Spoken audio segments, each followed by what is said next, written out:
Look closely. What do we all have in common?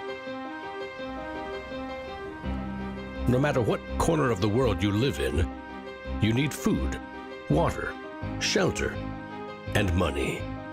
Half of every transaction involves money in exchange for goods or services, stocks, a loaf of bread, illegal drugs. You gotta pay for it. We spend much of our lives chasing money to make a living and accomplish our dreams. But it's also an instrument of destruction. Some might say evil, driving criminals to lie, steal, and even murder. The existing banking system extracts enormous value from society, and it is parasitic in nature. Money is a catalyst for the worst and the best of human endeavor.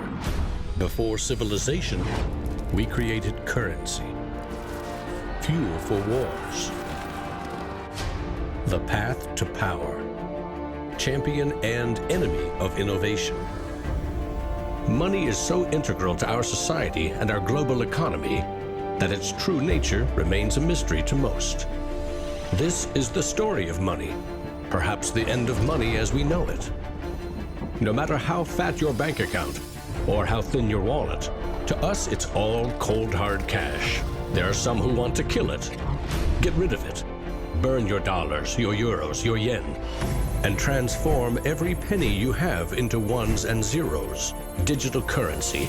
Entrust it to the web and computers spread across the planet. Magic internet money. It's called cryptocurrency. Bitcoin. Invented in secret, it was a gift to the world. It's not just a currency, but it's actually programmable money.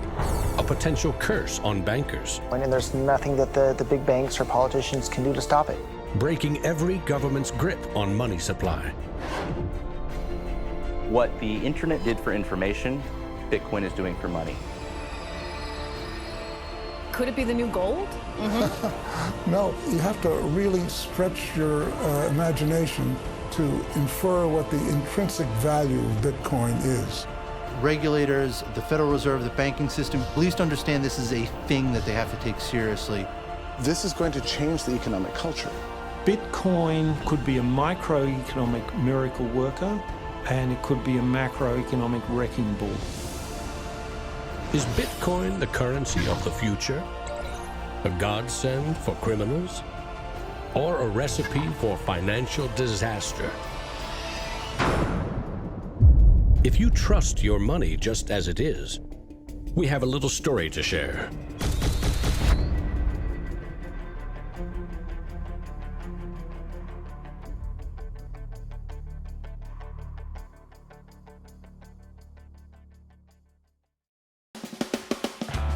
Once upon a time, there was a big party with everyone standing around the punch bowl, drunk. Politicians credited the strong economy to their wise decisions. Businesses jumped into new profitable markets, ignoring risk. In fact, the experts said there was no risk. Then, troubling market data from minor countries spooked the markets. Rumors spread. More bad news rattled housing prices at the heart of the financial world. A major bank went insolvent. Investors and businesses made a run on the other banks, demanding their cash deposits. The largest financial institutions in the center of the modern world were frozen. Assets were seized. Banks foreclosed. A credit crunch threatened the entire world economy. And then, finally, the government stepped in. The largest bank bailout ever. Swift action by the head of state had saved the day. Remember that? No, you don't. It happened 2,000 years ago. Rome, 33 AD. Ground zero for the first recorded liquidity crisis and government bailout in history. The largest empire the world had ever seen was brought to its knees by a banking disaster. Emperor Tiberius used money from the national treasury to bail out the country's troubled banks and companies. History may not repeat itself, but it certainly rhymes. Badly. People in power and their money have always been at the very center of it.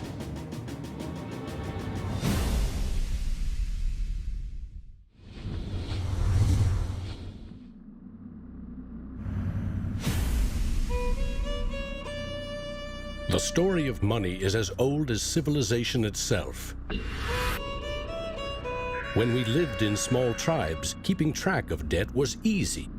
You owed somebody a load of firewood. A neighbor owed you a piece of meat. Credits and debits were kept in your head, a mental ledger. Currency is a language that allows us to express transactional value between people. It's technology that's older than the wheel. It's as old as fire. When humans wanted to trade outside their tribe or village, they needed something everyone could agree had value, something scalable. Enter commodity monies. There were many kinds, but each had to embody the same 5 characteristics. A commodity money is relatively scarce, easily recognizable, can be cut into smaller pieces. You can substitute one piece for another of equal value, and you can carry it around without too much trouble. In ancient Rome, it was salt. The Aztecs used cacao beans. It was whale teeth on Fiji, yak dung in Tibet, shells in Africa and China. Grains, metal, ivory, rare stones, leather, fish. If it had the 5 characteristics of commodity money, someone probably used it as currency. And then you ask, what value do these currencies have? If you go into a primary school, you'll see children exchanging rubber bands and Tamagotchi and Pokemon cards and baseball cards and sweets and candy and any other form of currency. People invent currency when they have no other currency. And now they're going to invent digital currencies. But commodities that aren't durable are a lousy store of value. A bad cacao crop or a huge new salt discovery can throw your currency and economy into turmoil. A more stable system was needed. About 2,500 years ago, the first metal coins were minted in China and in what is now Turkey. These coins shared the same 5 characteristics with commodity money, but were also very durable. In some cases, coins are the only thing left of entire civilizations. Money does not originate with governments. Money arises naturally as markets begin to develop and as people with a division of labor realize that if I have eggs and you have a cow, we may need some medium of exchange in order for you to buy my eggs or for me to buy your cow. Coins were an objective and universal unit of account, and they allowed people to buy and sell goods over vast regions. The market economy was born. Coins worked, but only if people trusted that the king or emperor who issued them wasn't cheating on the metal content. Using coins also meant that an authority now controlled the supply of your currency. Money and political power were inextricably linked, centralized. Minting coins in a steady and predictable manner allowed economic growth and stability. The Wushu coin in China retained its value for 500 years. In Constantinople, the solidus lasted for 700 years. But in those times, the coins didn't have this sort of milled edge. They were flat, and what used to happen was, as coins were passing from people to people, people would cut little bits off. And in fact, in some of the taxation that the kings would do would actually be take 1/8 of the coin off. Taxes built castles and financed military campaigns, expensive hobbies. Soon, royal mints were substituting cheaper metals for silver and gold. This is called debasement, and Europe's kings made a habit of it. The currency of France was debased every 20 months for 200 years. If no one can trust the gold or silver content of your coins, how can you trade with other countries? International merchants found a solution. They recognized that one person's debt has value. It can be traded or transferred. When those IOUs came from reputable sources, they could be used as a form of money, paper money. This money was not based on hard commodities or metal, but instead on someone's promise to pay. Merchant families like the Medici in 15th century Florence acted as clearinghouses for these IOUs. It worked like this. an English trader ordered a shipment of Italian cloth from the Medici for 100 gold coins. His promise to pay the Medici was put on paper. Meanwhile, the Medici owed 100 gold coins to another trading partner for delivery of wine from France. The parties didn't go to the expense of transporting and exchanging gold coins. Instead, the paper was transferred. Everyone agreed that the paper had value, 100 gold coins, but only because everyone trusted the Medici as solvent middlemen. They had created a paper money machine. Within a few generations, they rose from low crime to high finance. Their great wealth helped fuel the Italian Renaissance and elevated the family to levels of enormous political power, the power to marry into royal families and get elected as popes. The ties binding money to power, politics, and influence now ran through church and state. Merchants had proven that creating paper currency could be wildly profitable. Goldsmiths wanted in on the action. Imagine it like this: if the goldsmith had seen over a period of time that some of the coins he was storing for people were gathering dust, the people who owned them don't need them right now. So what if I go and lend them out into the community and I charge them interest on this loan? So he starts out lending some of these gold coins, and then later he realizes actually people don't even want the gold coins, they just want the piece of paper that says the gold coins are in the bank and with the goldsmith. So I can now make a loan with these pieces of paper, and whatever I write on a piece of paper, as long as people trust me, they'll trust the paper. And effectively the goldsmiths and the early day bankers, they had literally acquired the power to print money. More and more private paper money from merchants and banks circulated and began to rival the crown's coins. The power inherent in controlling and issuing money began slipping away from the rulers. They couldn't tax or debase this new kind of money, but they had bigger ambitions than ever with trading posts, colonies, and empires that now stretched across the globe. For centuries, European countries would take turns building massive fleets and waging war on each other to rule the world.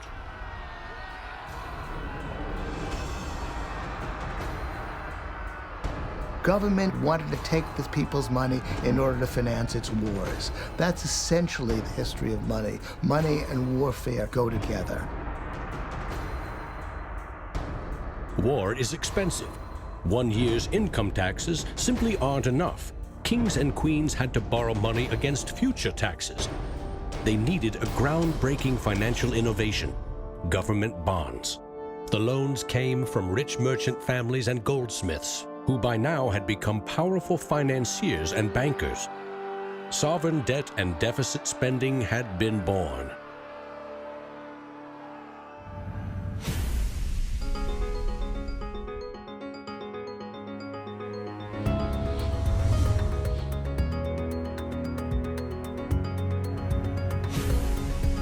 In 1694, the Bank of England was established to fund a war against France.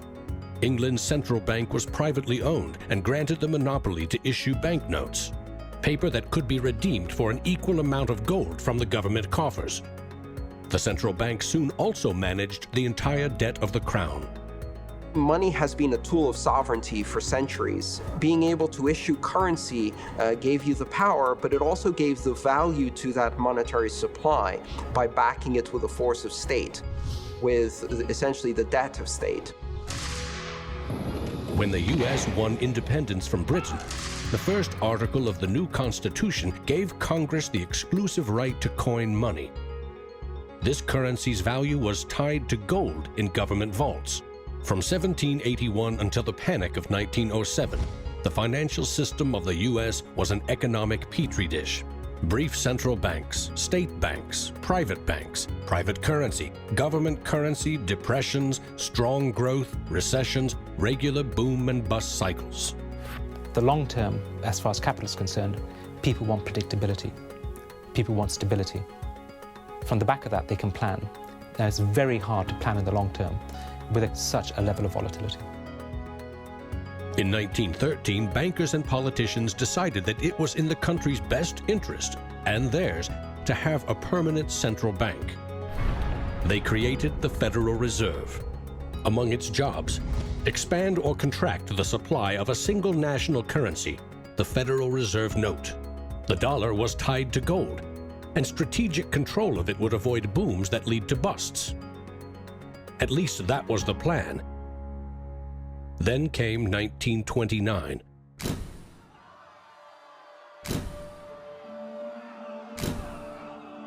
The Great Depression would have a profound effect on monetary policy worldwide.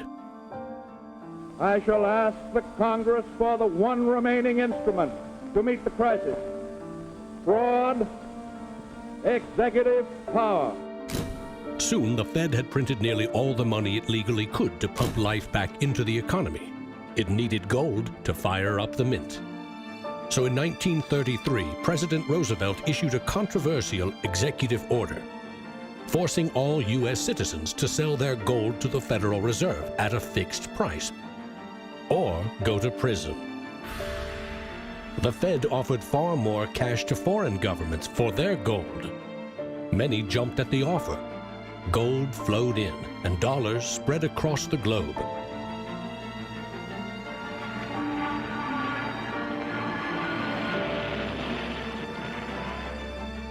World War II devastated nearly every major economy, except the United States. The military and industrial juggernaut emerged as the global financial superpower.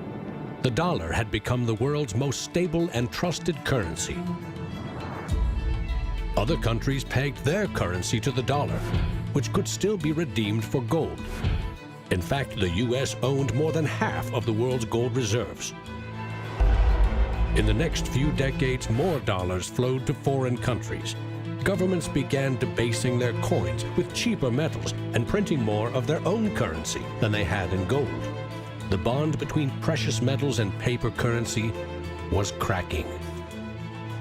This is a 1966 50-cent piece. It was the last coin in regular circulation in Australia to contain silver, and it contains 80% silver.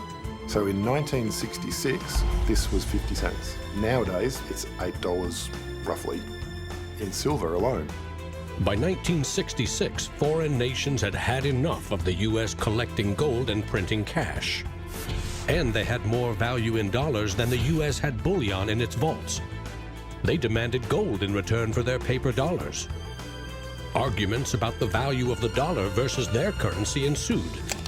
In 1971, President Nixon settled the matter. He severed United States currency from the gold standard. I have directed Secretary Connally to suspend temporarily the convertibility of the dollar into gold or other reserve assets, except in amounts and conditions determined to be in the interest of monetary stability and in the best interest of the United States. Never again could anyone legally demand U.S. government gold in exchange for paper dollars.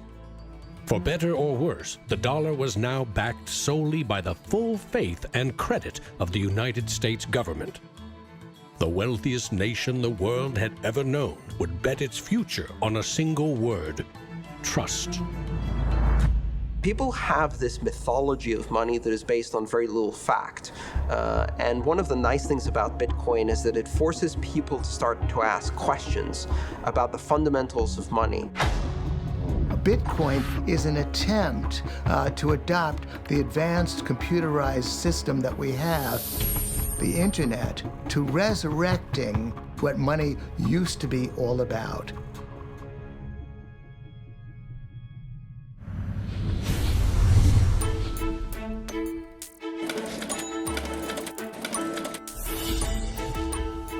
I think our dollar policies, our monetary policies, our fiscal policies have absolutely created a nation of debtors. Not just personal debt, not just corporate debt, but government debt. I mean, you have to look at those all together as one big thing. What is the wealth of the nation? Well, the wealth of the nation is a gigantic hole of money that we owe to the rest of the world that is never going to be paid back.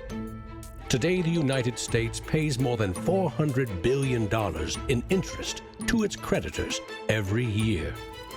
When a government spends more money than it collects in taxes, it simply borrows more, or it creates more. At one time, every piece of paper money was backed by gold. Remember, For every $20 bill, there was $20 worth of gold in a government vault. Not anymore. Today, governments create currency by first creating bonds or treasury bills. These bonds are sold in the market, generating funds for the government that issued them. Large banks buy U.S. bonds to flip them, selling them to the Federal Reserve at a profit. This is the magic money machine. You see, the Fed is America's central bank, but it doesn't have any money. No cash on its balance sheets. When a bank buys a bond and takes it to the Federal Reserve, the Fed simply says, "Thank you, Mr. Banker. Here's the principal and some profit." New money isn't exchanged. It simply appears on the bank's accounts. Magic. For 100 years and counting, the precise mechanisms of these bond purchases have remained a secret. Here's where it gets really interesting. The Federal Reserve is not a government agency. It's a private entity, and its shareholders are banks which earn a dividend. As much as $80 billion per year total are paid out to some of the very same banks that sell the government debt to the Fed. Which banks? Don't even bother asking. That's also a secret. In other words, the magic money machine answers to no one. The Fed also sets the bar for how much interest you pay for a car, home, or business loan. The Federal Reserve has been given the impossible task of trying to run the credit and monetary system as though we are the Soviet Union. It's the central planner for the key aspect of capitalism, which is how money and credit is allocated. The Federal Reserve, on balance, does not help the economy. On balance, it hurts the economy. And it's bound to make mistakes, even with the best of intentions. The Fed is also supposed to boost employment with low interest rates, encouraging people and businesses to buy more goods and services.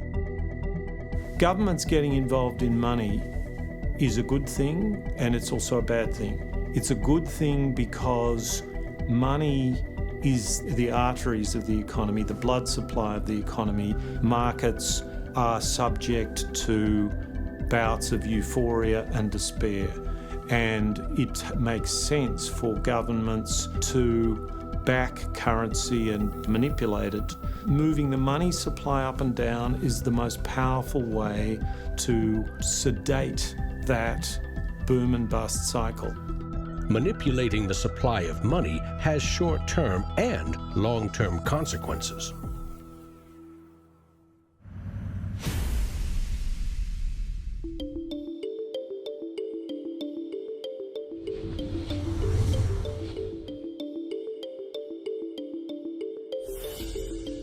Central banks aim to create new money carefully, strategically, and very, very slowly. Releasing more money into the economy causes prices to rise, ideally by 2% every year. That's supposed to foster economic growth. But 2% inflation means the buying power of one cash dollar in your pocket today will be 98 cents next year, and less nearly every year to come. Since 1913, when the Federal Reserve took over the United States dollar, we've seen that the United States dollar has decreased in value 98%. Inflation is a far higher tax because on your income you pay it just once. If inflation is 2%, you're paying a 2% tax on your net worth every single year, your net worth held in currency. So, what does that mean? If you earned $1 in 1913, you could buy 16 loaves of bread. Today, $1 barely buys you one. That's not a quaint notion of how cheap things used to be. It's proof that the value of your cash is slowly withering away. That $1 invested at 2% in 1913 would now be worth $7.24. More than 600% return versus a near total loss. The US dollar has gone from being worth $1 to now being worth about 4 cents. So that's, 96% of its original value. And it's a direct result of government control. Governments don't create money from thin air all alone. You play a key role in the magic money machine.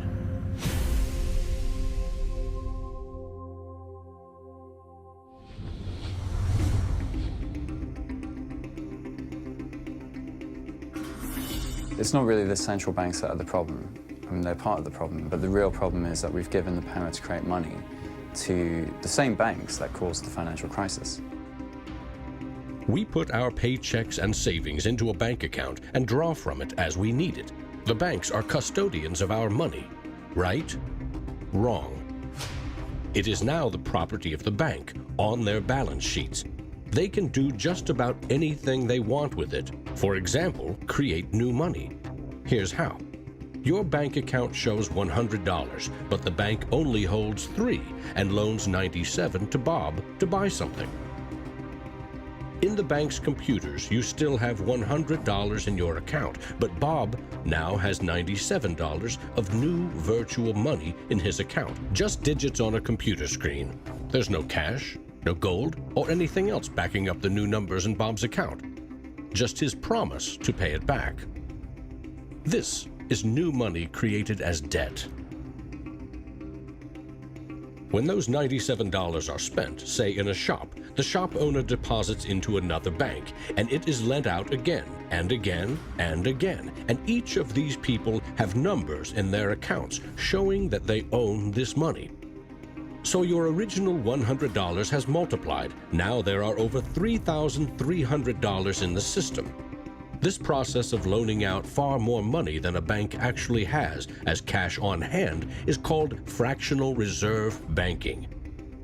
In the UK, 97% of the money that exists is just numbers in a computer system, and those numbers are created by the banks. Banks earn untold billions in interest every year by creating and lending virtual money. What's more, banks don't even need your deposit to create new money. If they consider someone credit-worthy for a loan, they can put new magic money into his or her account and start charging interest. So reporters talk about Bitcoin as though it's the first digital currency. But actually we use digital currency every time you make a transaction through internet banking or through your bank card. Actually, it's not even just digital currency, it's digital currency that is created by the banks, essentially out of nothing. In other words, all new money is debt. This is the part of money creation that isn't taught in economics class. Money in paychecks, bank accounts, 401ks, that loan to Bob, credit card debt, your home loan, all began life as virtual money created by the banks. The entire system is based on trust. Trust in the bank's solvency, trust in the debtor's ability to repay their debt. If all bank customers demanded just 3% of their deposits right now in cash, this run on the banks would reveal the truth. Almost none of that paper currency you think is in your bank account exists. It never did. Remember the drunken party? Our financial crisis had everything to do with virtual dollars. Too many people with very little income borrowed a lot of money they could never repay. But the banks didn't care. They didn't have to. They quickly made and sold shaky loans to someone else for a profit. And I got them all approved. Hey! Apply now. Selling bad loans was a good business until the whole thing blew up in a global financial crisis.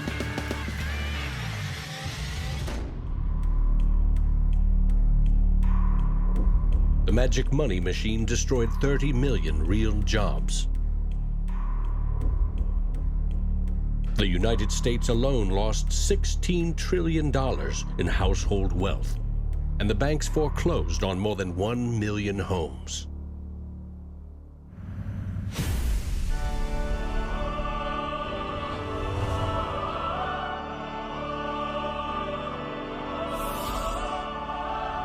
Selling subprime loans and betting they will fail may not be sacred, but it is lucrative.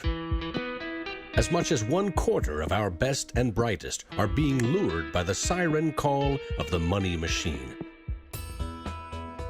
Instead of science, engineering, or medicine, they chose a career betting with other people's money. To get rich quick, very rich. And sometimes they take shortcuts. Getting by on a nickel and a dime. Money has a funny way of bringing us down. They say it makes the world go round and around. My ancestors in Greece talked about the corrupting influence of power. And nothing has changed in these 3,000 years. When you give control over massive amounts of money to a few individuals, they will take advantage of that control. Banks today are factoring in fines and money laundering and all the rules that they break into their cost of doing business. JP Morgan is today coming out and saying that Bitcoin is not a legitimate way of doing business. Banks today are tied into a system that is completely rigged to basically harvest money from the entire global economy and pump it into the hands of very few. Don't get consumed by the greed. The existing banking system is cozy, it's captured the regulators, it extracts enormous value from society without delivering anything in return, and it is parasitic in nature. The banks play a very pivotal role in an economy. You look at any successful economy, it has successful banks. There's a very close correlation with banking profits and the economy as a whole. In medieval Europe, a banker who couldn't repay depositors was hanged. Today, that same banker would get bailed out, paid bonuses, and enjoy some tax benefits too. To date, no senior U.S. banking executive has been charged for selling the bad loans that fueled the Great Recession.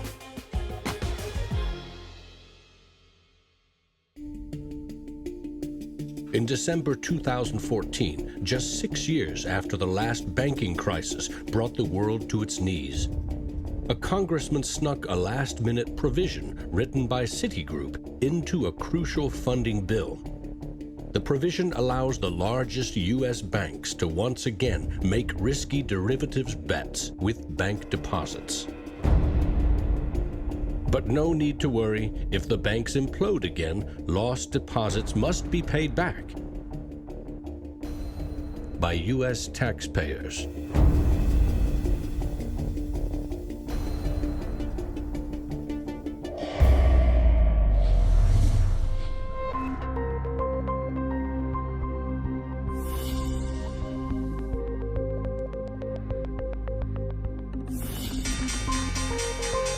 Today's financial innovators package assets in ever more complex ways, slicing, dicing, securitizing, always using someone else's money. They sell debt, transfer risks, leverage bets. That's what they call innovation. When you're talking about financial innovation, Bitcoin certainly is a very good example of innovation. But there's also been other innovations that people a bit closer to the world of finance would cite as good examples. An example of that would be the original swaps market. From there moving on to the credit default swap. It is an excellent example of financial innovation, but also if it's used incorrectly, it can create a lot of problems, as we've just seen. History teaches that the most revolutionary and disruptive innovation nearly always comes from the fringe, not from corporate cubicles. True innovators see the world differently. They see the big picture, creating new products and entire systems that lead to new industries. Steve Jobs called them the square cogs in round holes. It's unsurprising that new innovations always come from a niche group of early adopters because it is inherently very hard for many people to realize the benefits of new technologies. In 2011, most Bitcoin community people were either people from the technology space, the geeks and hackers, or people from the traditional financial industry. There are even some bankers and hedge fund traders using Bitcoinica at that time as well, which was really surprising to me. A radical new idea is often met with skepticism, ridicule, even hostility from those who stand to lose the most from its success. Case in point, the automobile.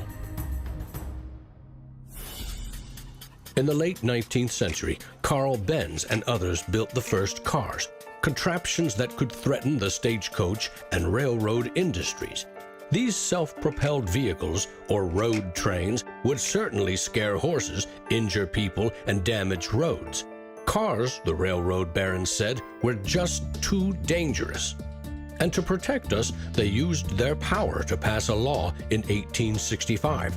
It required every automobile in England to observe a 4-mile-per-hour speed limit and to be operated by a crew of 3, a driver, an engineer, and a flagman.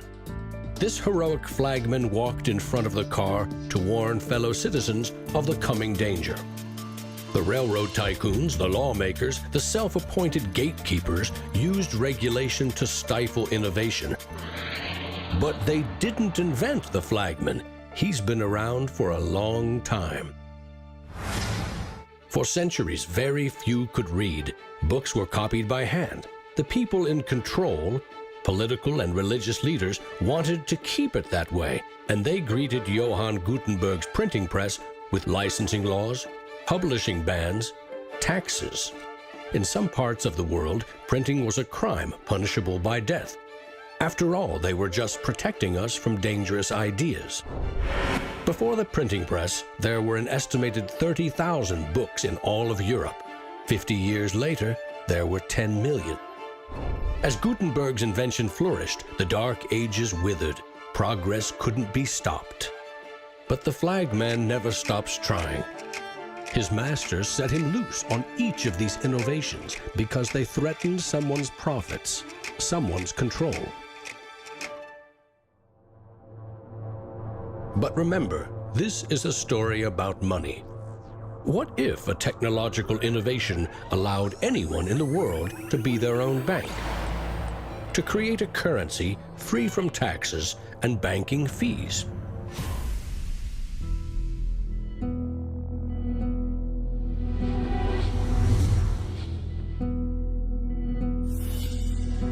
The U.S. Constitution forbids citizens from printing or minting their own currency, competing with or undercutting reliance on the U.S. dollar. In 1998, Bernard von Nothaus decided to test the resolve of the federal government. The Liberty Dollar was available in gold, silver, platinum, and copper. It was available in 3 forms, both in specie, in other words, gold and silver, in paper, as warehouse receipts, and in digital form. Obviously, the government didn't like it. They arrested me and convicted me of counterfeiting, fraud, and conspiracy, and I'm currently awaiting 22 years sentence in federal prison. Lesson learned. At a hackers convention in the Netherlands, there was a young hacker there who used the alias of Satoshi Nakamoto. And he talked to a friend of mine, and he identified the Liberty Dollar and me as inspiring him to create a new currency. Bernard von Nothaus's arrest for creating private money may also have inspired Bitcoin's inventor to keep a lower profile, publishing the invention under an alias and vanishing. Part of me is interested to know who Satoshi is. Maybe that's part of the mystique of the story. It's completely irrelevant to the functioning of Bitcoin because we have the code to read, but it would be kind of fun to know. Who is Archimedes? Who is Euclid? We don't know. We don't know if Euclid was one person or multiple people. And you know what? It doesn't matter. Euclidean geometry works whether I know who Euclid was or not, whether Euclid was a moral and good person or whether he was a corrupt plutocrat and a bastard. Science and mathematics have essential truth that stands alone, irrespective of its inventors and irrespective of their motives. Well, Bitcoin is a system based on mathematical truths, and these mathematical truths stand alone. We can read the source code in Bitcoin and understand it, and it will be true whether Satoshi Nakamoto is a man, a woman, a collection of individuals, a government agency, or aliens from the future. Bitcoin is digital currency and computer software. Capital B Bitcoin is the shared code that creates a global payment network using computers connected to the internet. Bitcoins are virtual currency, digital money created, stored, and exchanged on that network. But unlike virtual dollars created by a banker, this new currency was created with math by an anonymous inventor. Bitcoin is an open-source software protocol, like much of the code supporting the internet and email. Open source means anyone, everyone, can use the protocol. No one person or company can control it. Every change to the software is public, open, and transparent. The code was first developed by Satoshi. Then there were dozens, now hundreds, of programmers constantly collaborating to improve Bitcoin's features and security. So what makes Bitcoin a breakthrough? It tackles an ancient human dilemma and solves a computer science problem. Any shared information or data can be flawed, corrupted. Anything can be faked. How do we know that what we're receiving can be trusted? In our traditional mindset, it's very important to know who is behind this currency because their reputation is significant in knowing that our funds and the true wealth is actually safe. In finance, we rely on trusted third parties like banks, credit card companies, remittance services. They keep track of money as it moves from one account to another, and they charge us handsomely for it. We trust that their digital ledgers of credits and debits balance. A financial system that cuts out these middlemen could be faster, cheaper, and more secure. But Bitcoin is digital. Music and movies are easily pirated, copied, stolen. How can a digital currency retain value if anyone can make 1 million copies? The answer is at the core of Satoshi's invention. A Bitcoin is not a file on a computer. It's an entry in the publicly distributed database called the blockchain. Just as the Medici kept a ledger of credits and debits, today's banks record each transaction as a plus and minus in their ledgers. Now we call them databases. Bank accounts are replaced by a digital wallet that you alone control. Bitcoin's ledger is the blockchain, a record of every Bitcoin in existence and every Bitcoin transaction ever made. It always balances because no Bitcoin ever leaves it. When a Bitcoin is sent from one digital wallet to another, what they are really sending is control over that part of the database. Code that is a unique key for the new owner. As the network processes transactions, it constantly synchronizes the one ledger across the global network. Each computer or Bitcoin miner has a complete and identical copy. And because the blockchain is public, it cannot be controlled by any one person or computer. Owners of the Bitcoin mining computers are rewarded with new Bitcoins for processing transactions and keeping the network secure.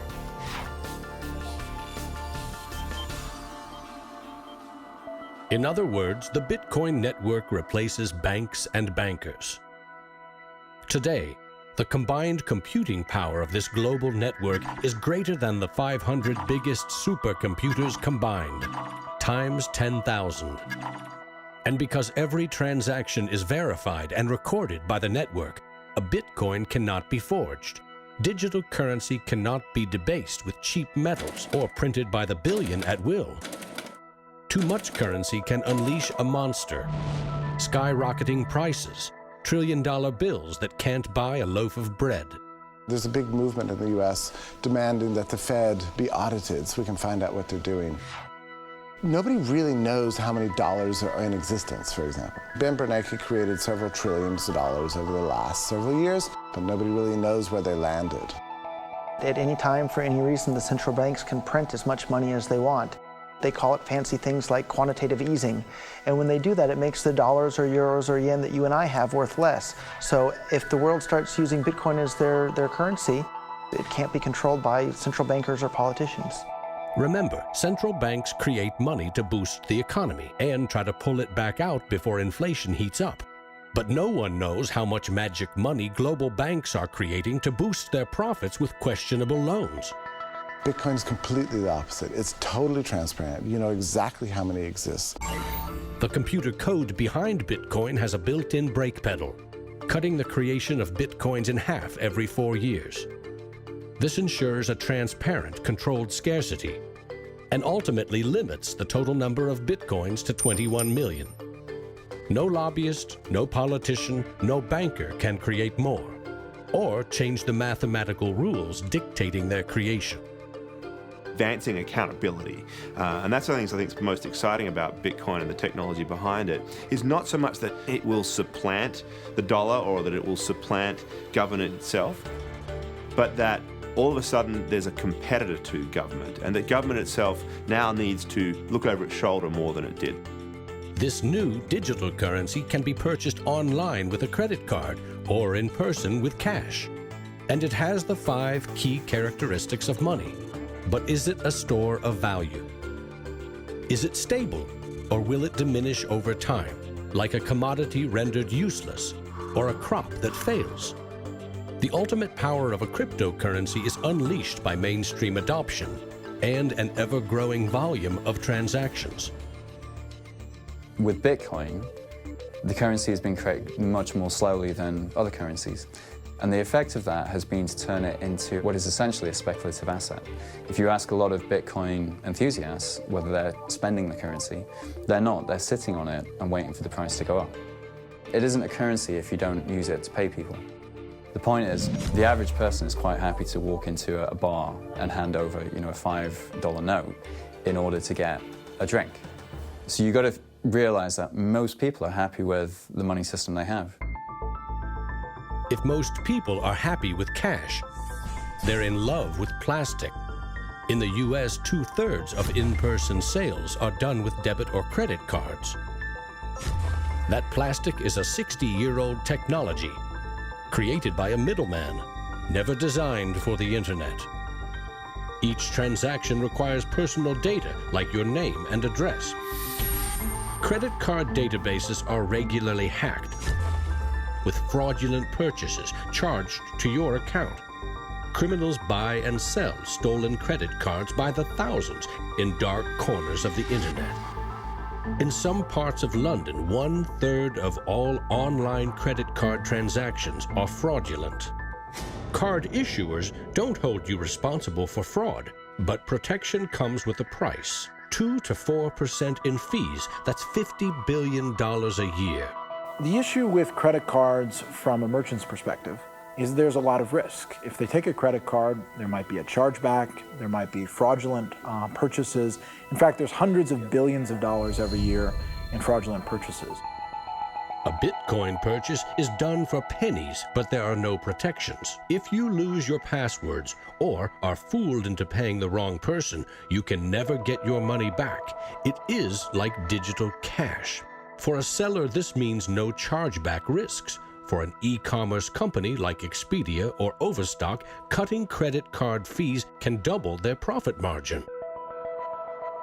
You could not miss the point more effectively than by thinking of Bitcoin as a currency and payment network that will make shopping easier for the first world.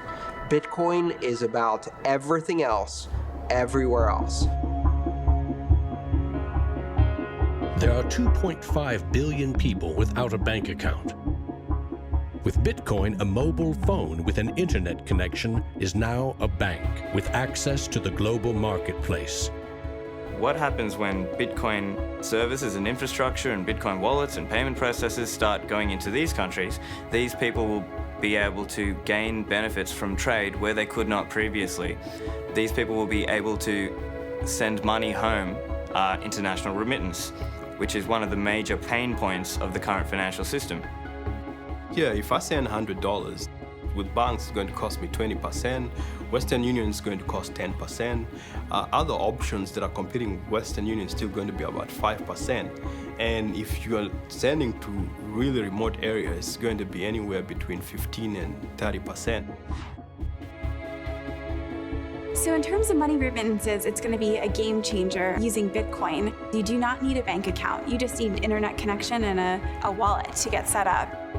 It's a tool to give people an access into the global ecosystem and give them a promise for an economic future, and specifically provide a way for them to not be dependent on a government that could shut down their bank accounts or even could go into their bank accounts and take out finances. Goldman Sachs came out with a report and they basically looked at if you were to replace all transactions globally, so FX, bank-to-bank transactions, with the Bitcoin protocol, and still charging 1%, mind you, it would save the global economy $200 billion, so not million, $200 billion a year in saved transaction costs, which ultimately goes back into the hands of the consumer. An international wire transfer can take up to 4 days. Yet the internet allows us to instantly and globally share text, pictures, videos, anything digital. Why not money? Money which we now know only exists as digits in a bank's database. Wouldn't it be great if you could send Bitcoin transactions just simply via a tweet? For example, you would say at the end of money, $1 worth of Bitcoin. And so we built just that. All you have to do is hashtag it with Tippercoin, press send, and our Twitter bot will process the transactions, notify you, and give you a link. And this will allow you to either withdraw your Bitcoins or send it to someone else. With Bitcoin, you can send $1 or $1 million worth of value anywhere in the world. You can do it for free, or you pay the Bitcoin network fee, which is still just around a penny. And there's nothing that the big banks or politicians can do to stop it. A cryptocurrency that can only be created and transferred with computer networks may be the next step of the digital revolution. The rise of machines, self-driving cars, drones, robots that rely less and less on humans. What I often think is that the future of Bitcoin or digital currency from a broader perspective is really about machine-to-machine payments. So by the time you have an unmanned taxi driving you around New York and then going to power up at an unmanned power station or going to get repairs at an unmanned auto shop, you'll see the machine-to-machine payments done with some sort of digital currency.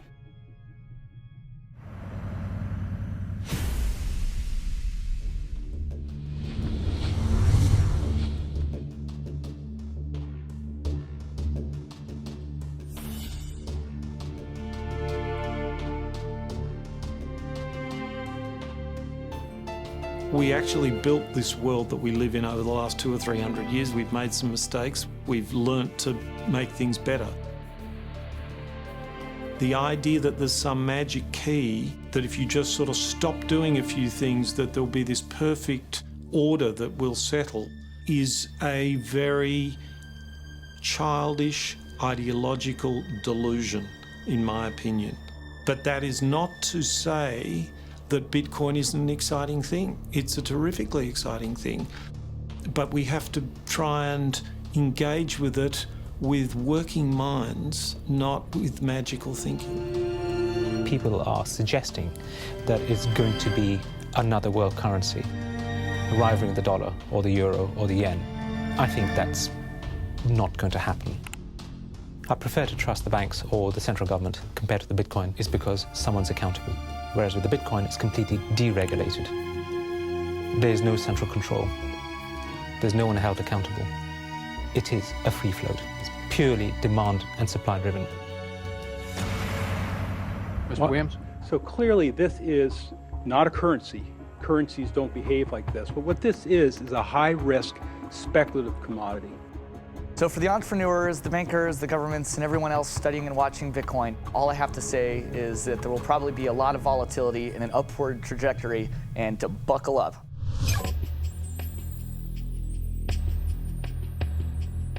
Criminals, scam artists, bad actors are drawn to any kind of money like a moth to a flame.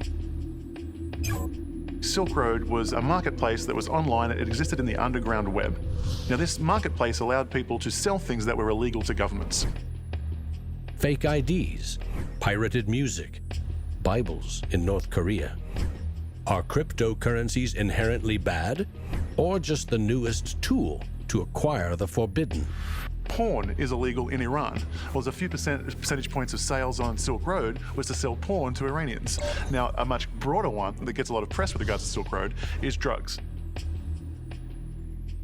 I've been doing research over the past couple of years into the online drug marketplaces in the darknet using Tor and Bitcoin as technologies to enable illicit drug transactions.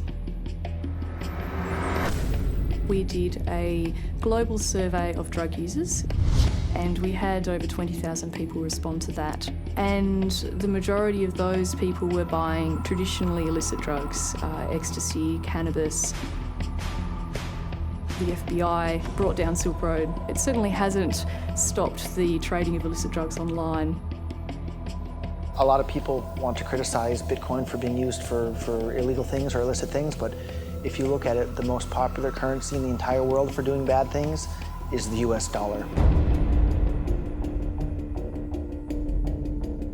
If you think of Bitcoin as a platform instead of a currency, then you really begin to see the potential it has.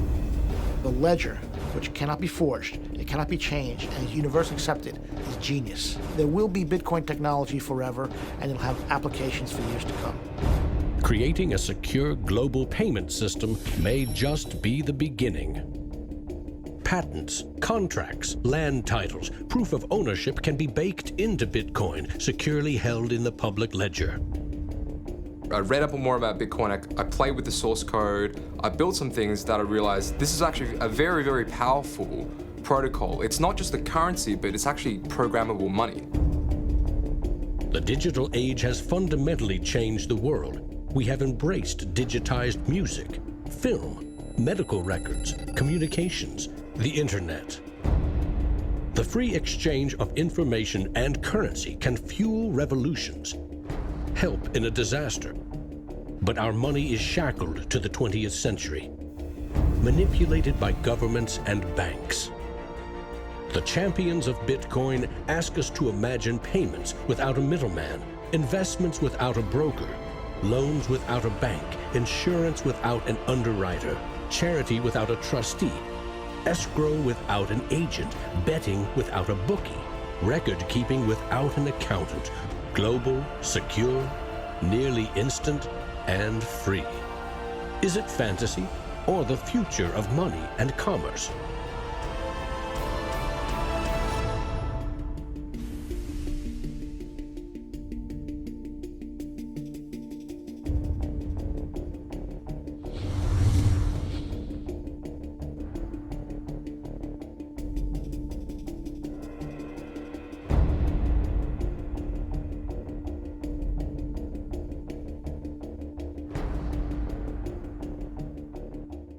I love Bitcoins. I'm really into Bitcoin. Well, Satoshi Nakamoto, that's the name I love to say. And we don't know much about him, but he came to save the day. If you don't know what a Bitcoin is, right, usually the way people describe it is digital cash. It's money for the internet. A Bitcoin as you're going into the old blockchain. Oh, Bitcoin, I know you're going to rain, gonna rain. People are like, oh, I love my bank. I'm like, really? You ask a banker, you know what's 2 + 2? He's like, well, I can tell you, but there's a fee. Down the road it will be told about the death of old Mt. Gox, about traders trading altar coins and miners mining blocks. Now, Bitcoin is a new technology. I like to say it's banking light. All of the convenience, none of the evil. Bitcoin as you're going into the old blockchain. Oh, Bitcoin, I know you're going to rain, till everybody knows, You know, when I go online and I buy, like, I don't know, a pair of socks, if I pay with a credit card, I'm just buying socks, right? If I buy those socks with Bitcoin, it's a revolution. I am sticking it to the man.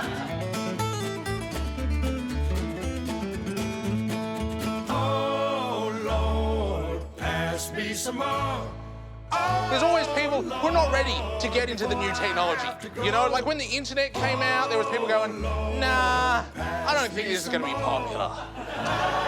And then email came out and people were like, nah, this isn't gonna catch on. And now Bitcoin comes out and people are like, I don't think, I'm like, aren't you sick of being wrong? Get on this train, you know?